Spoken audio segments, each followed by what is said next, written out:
সাতকে মানসিক প্রতিবন্ধী মোহাম্মদ আইনউদ্দিন নামের এক যুবক গলায় রশি দিয়ে আত্মহত্যা করেছে। যুবকের বাড়ি দোয়ালারা বাজার ইউনিয়নে দক্ষিণ কুর্শি গ্রামের মৃত ওয়ারিস আলীর দ্বিতীয় পুত্র।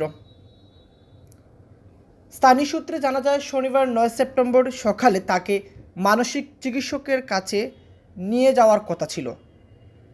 চিকিৎসকের কাছে যাওয়ার জন্য ঘুম থেকে উঠে তার নিজ ঘরে গিয়ে আর আসেনি সে। না আসার কারণে খুঁজতে গিয়ে পরিবার ও নিকট আত্মীয়স্বজনরা ভেন্টিলেটরের ফাঁক দিয়ে দেখেন সে গলায় রশি দিয়ে ঝুলিয়ে আছে। পরে স্থানীয় ইউপি সদস্য সায়েক আহমদ সহ গণমান্য ব্যক্তিবর্গ উপস্থিত হয়ে পুলিশকে জানানো হয়। এ ব্যাপারে জাসিদপুর তদন্ত কেন্দ্রের ইনচার্জ সৈয়দ গোলাম সারওয়ার জানান, মরদেহের ময়নাতদন্তের জন্য সুনামগঞ্জে মর্গে পাঠানো হয়েছে।